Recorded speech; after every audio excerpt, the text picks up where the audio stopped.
ეთერშია ბიზნესი რუსთავი ორზე, მე ჟურნალისტი სოფო ხანაშვილი გრიგა ვარ. ტრადიციულად დავიწყოთ ლარის გაცვლითი კურსით. ლარი ყველა სავაჭრო პარტნიორი ქვეყნის ვალუტასთან გამყარდა, ლირის გარდა აქ მცირედი გაუფასურება გვაქვს. დეტალურად კი ოფიციალური გაცვლითი კურსი ასეთია: 1 დოლარი 2 ლარი და 70 თეთრი ღირს, ევრო 3 ლარი და 14 თეთრი, 1 თურქული ლირა 6 თეთრად ივაჭრება, 100 რუბლის ფასი კი 3 ლარი და 58 თეთრია. 1 აზერბაიჯანული მანათი 1 ლარი და 59 თეთრი ღირს, 1000 სომხური დრამი 7 ლარი და 9 თეთრი. რეალური მთლიანი შიდა პროდუქტი 2025 წლის ოქტომბერში წინა წლის შესაბამის პერიოდთან შედარებით 6%-ით გაიზარდა. ასევე 2025 წლის პირველი 10 თვის იანვარ-ოქტომბერის საშუალო ეკონომიკური ზრდის მაჩვენებელი 7.6%-ით განისაზღვრა. ასეთია საქართველოს სტატისტიკის ეროვნული სამსახურის წინასწარი შეფასება. ოქტომბერში ეკონომიკური ზრდის მიმართულებით ყველაზე მნიშვნელოვანი წვლილი შეიტანეს შემდეგმა დარგებმა: ინფორმაცია და კომუნიკაცია, ტრანსპორტი და დასაწყობება, საფინანსო და სადაზღვეო საქმიანობები, უძრავ ქონებასთან დაკავშირებული საქმიანობები. კლების ტენდენცია დაფიქსირდა შემდეგ სექტორებში, ეს არის მშენებლობა, სამთო მომპოვებითი მრეწველობა და ენერგეტიკა.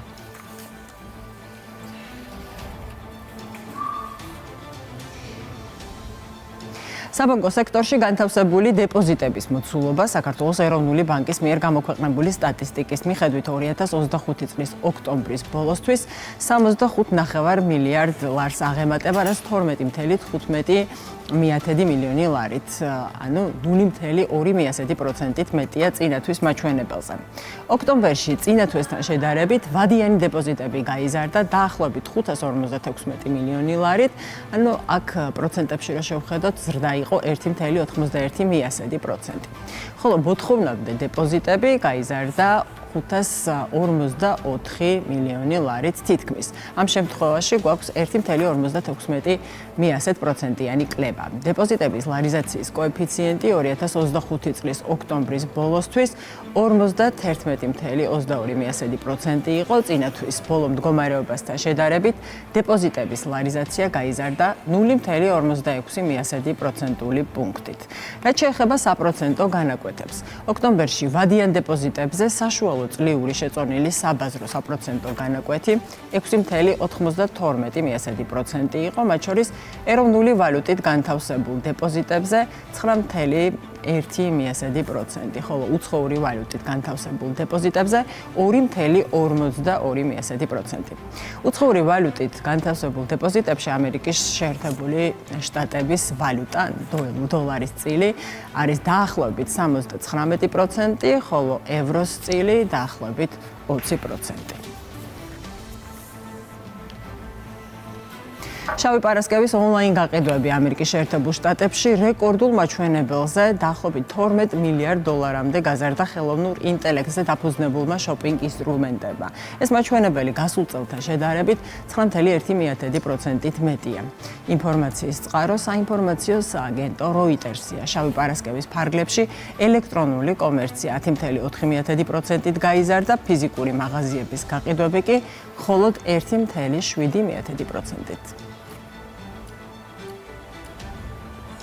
თემას არ ვცვლით უბრალოდ ლოკაცია, საინტერესოა როგორი იყო შავი პარასკევი საქართველოში. ამ თემაზე საუბარს ჩვენ სტუმართან ერთად განვაგრძობთ. ჩვენი სტუმარია კონკურენციისა და მომხმარებელთა დაცვის სააგენტოს მომხმარებლის უფლებების დაცვის დეპარტამენტის უფროსის მოადგილე ამა თამაროვი. მოგესალმებით ამარ და მადლობა გადაცემაში სტუმრობისთვის. მოგესალმებით, მშვიდობისა, პირიქით, მადლობა ამ თემით დაინტერესებისთვის. ძალიან საინტერესო და აქტუალურ თემას უნდა შევეხოთ, იმიტომ რომ ბოლო პერიოდი თითქმის ყველა სივრცე მოიცვა შავმა პარასკევმა, შეთავაზებებმა, ფასდაკლებებმა და ასე შემდეგ და ალბათ არ მეგულება მე ადამიანი, ვინც არ იყო ამ თემით, ან მისი ახლობელი, ან ოჯახის წევრი ამ თემით დაინტერესებული. ამიტომ მინდა თქვენგან მოვისმინო შეჯამება, როგორი იყო შავი პარასკევი, რამდენად აქტიური იყო და ეს ყველაფერი დავინახოთ მომხმარებელთა უფლებების დაცვის ჭრილში.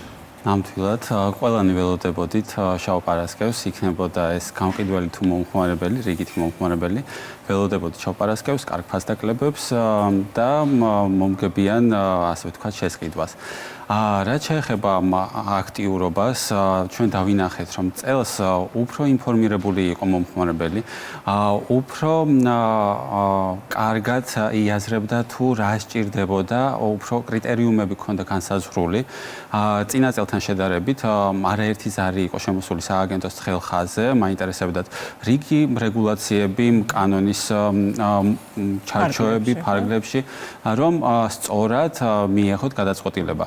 წელსაც ერთ-ერთი ალბათ ყველაზე აქტუალური თემა იყო ფასის მითითება, იმიტომ რომ შავი პარასკევი ზუსტად ამასთან არის დაკავშირებული, რომ ცხადდება კარგი ფასდაკლებები, ძალიან ისეთი მომხმარებელს რომ სჭირდება, შესაბამისად ანუ ფასის მითითების კუთხით უფრო წინ დახედული იყო მომხმარებელი.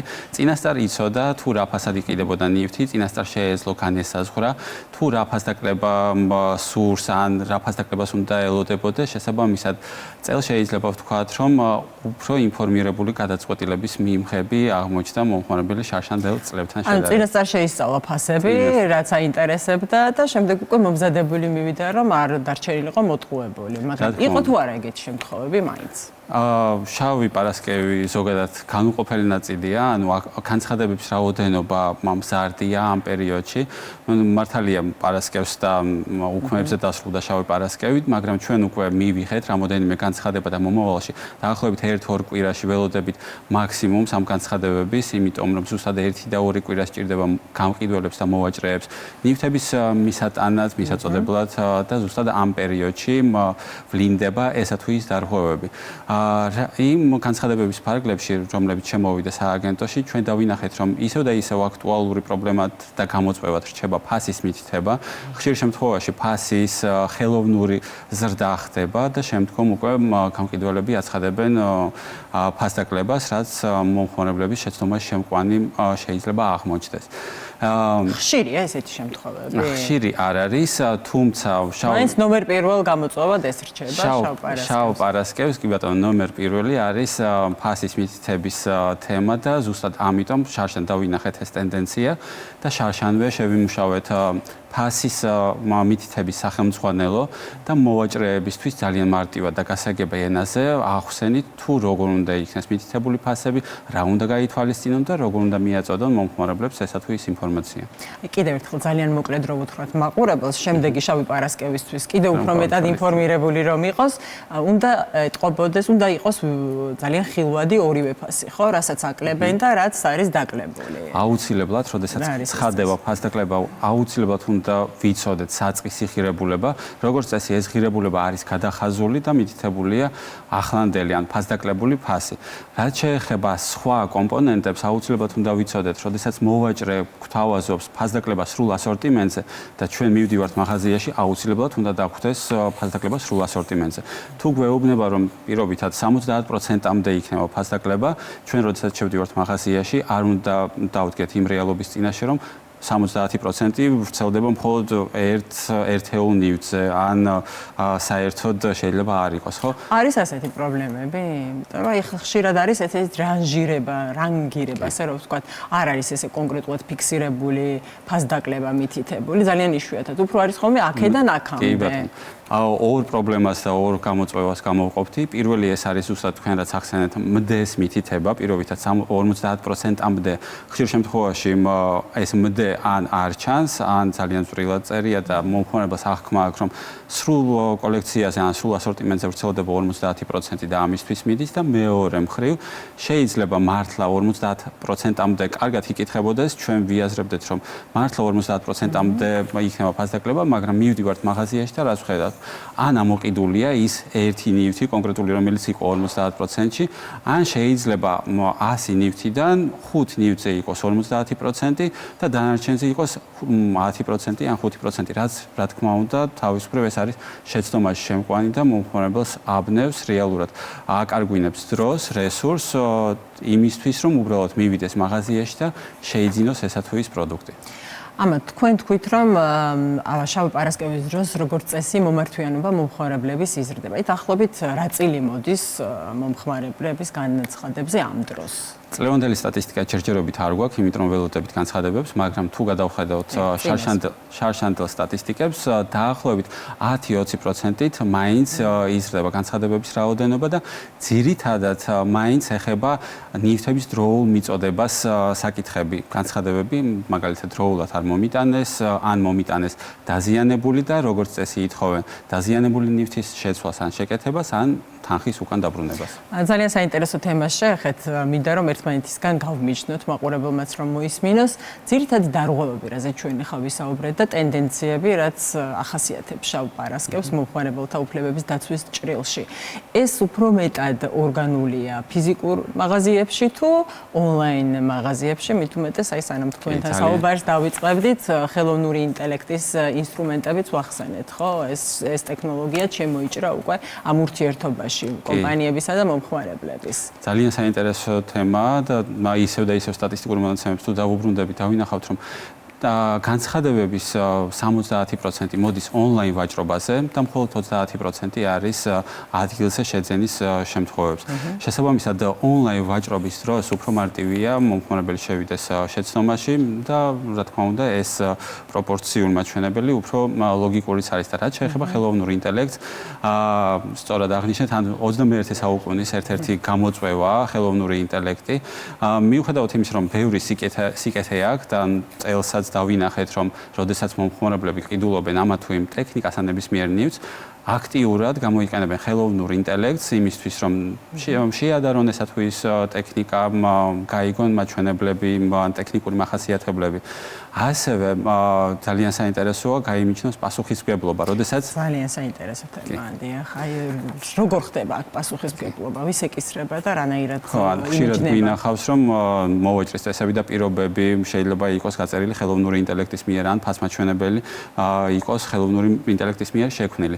ამ შემთხვევაში კანონი არ მიჩნევს და კანონი პირდაპირ გვეუბნება, რომ პასუხისმგებლობის ნაწილში ან კომპანია ვერ გათავისუფლდება პასუხისმგებლობისგან იმის მიუხედავად, ეს იქნება ხელოვნური ინტელექტის მიერ მიწოდებული ინფორმაცია თუ თავად მოვაჭრის მიერ. ამიტომ ყველა მოვაჭრეს მოვუწოდებ, რომ ვინც იყენებს ხელოვნურ ინტელექტს, აუცილებლად გადაამოწმონ სისწორე იმ ინფორმაციის, რომელიც შექმნა ამ ხელოვნურმა ინტელექტმა და საჭიროების შემთხვევაში ასევე შეუძლია დაგვიკავშირდეს ცხელ-ხაზზე 15-20-ზე და ძალიან დეტალურ ინფორმაციას მივაწოდებთ რეგულაციასთან. ამათ ამ თემას ჩვენ ცალკე სტუმრობა და ცალკე გადაცემა უნდა მივუძღვნათ, იმდენად ვრცელი თემაა ხელოვნური ინტელექტი მომხმარებელთა დაცვაში და ხელოვნური ინტელექტი ზოგადად გაყიდვებში. ძალიან დიდი მადლობა საინტერესო შეჯამებისთვის, სტუმრობისთვის და თქვენი დროისთვის. ჩვენს მაყურებელს შევახსენებ, ჩვენი სტუმარი იყო კონკურენციისა და მომხმარებელთა დაცვის სააგენტოს მომხმარებლების უფლებების დაცვის დეპარტამენტის უფროსის მოადგილე ამა თამაროვი. თბილისმა სოფლის მეურნეობის, კვების, მრეწველობისა და ტექნოლოგიების საერთაშორისო გამოფენას უმასპინძლა 23-მე საერთაშორისო გამოფენა Agro Food Drink Expo 2025 Expo ჯორჯიაში 2 დღის განმავლობაში გაგრძელდა. მონაწილე კომპანიებს შესაძლებლობა ჰქონდათ წარედგინათ პროდუქტი და მომსახურება, დაკავშირებოდნენ მიზნობრივ ჯგუფებს, ინდუსტრიის პროფესიონალებსა და პოტენციურ შემსყიდველებს. მიმდინარე წელს გამოფენაში მონაწილეობდა 6 სხვადასხვა ქვეყნის 50-მდე კომპანია. გამოფენის პარალელურად ჩატარდა სოფლის მეურნეობისა და კვების მრეწველობის საერთაშორისო კონფერენცია, სადაც განიხილებოდა დარგის აქტუალური თემები. კომპანიებისთვის ძალიან მნიშვნელოვანია როგორც არსებული ბიზნესის განვითარება, ასევე საქართველოს როგორც ახალი ბაზრის ათვისება, სინერგია ხდება ყველა დაინტერესებული მხარის ერთ ჭერქვეშ თავმოყრით, რომელიც შესაძლებლობას იძლევა, რომ რაღაც ახალი საქმე წამოიწყონ, ახალი კონტაქტები დაამყარონ და ასევე ძალიან მნიშვნელოვანი კომპონენტი არის გამოფენის გამოცდილების და ცოდნის გაზიარების კომპონენტი, რომელიც ყველა ჩვენს გამოფენას ახლავს თან. გამოფენა არის ადგილი, სადაც ნებისმიერ ადამიანს დაინტერესებულ პირს დარგის სპეციალისტს შეუძლია მიიღოს უამრავი ინფორმაცია დარგში არსებული სიახლეების შესახებ. აქ ჩვენ ხვდებით სოფლის მეურნეობაში ჩართულ ძალიან ბევრ მოთამაშეს, ვინც წარმოდგენილი არიან სხვადასხვა პროდუქტებით. ჩვენ გავიგებთ ნებისმიერ ინფორმაციას საქართველოში სოფლის მეურნეობაში არსებული მდგომარეობის შესახებ. 2026 წლის ბიუჯეტის პროექტის საბოლოო ვერსიის მიხედვით, ნაერთი ბიუჯეტის ხარჯვითი ნაწილის ჟამურიოდენობა არის 36.3 მილიარდი ლარი, რაც შეეხება შემოსავლებს, ნაერთი ბიუჯეტის საგადასახადო შემოსავლები განისაზღვრება 27.4 მილიარდი ლარით, რაც მთლიანი შიდა პროდუქტის თითქმის 24%-ია. მომავალ წელს დაგეგმილია 5%-იანი რეალური ეკონომიკური ზრდა, ხოლო საშუალოვადიან პერიოდში რეალური ეკონომიკური ზრდის პროგნოზი 5.3%-ში ადგენს. ნომინალური მთლიანი შიდა პროდუქტის პროგნოზი არის 114.1 მილიარდი ლარი, ერთსულ მოსახლეზე გადაანგარიშებული მთლიანი შიდა პროდუქტი $11,300 აჭარბებს. ბიუჯეტის დეფიციტი შეადგენს მთლიანი შიდა პროდუქტის 2.5%-ს, ხოლო მთავრობის ვალის მაჩვენებელი მთლიანი შიდა პროდუქტის 33.4%-ის ფარგლებშია. ბიზნესი რუსთავიორზე ამით დასრულებულია. ამ პლატფორმის ფარგლებში გემშვიდობებით ერთი კვირით, ჩვენ კი შევხვდებით პარასკევს შუადღის ეთერში.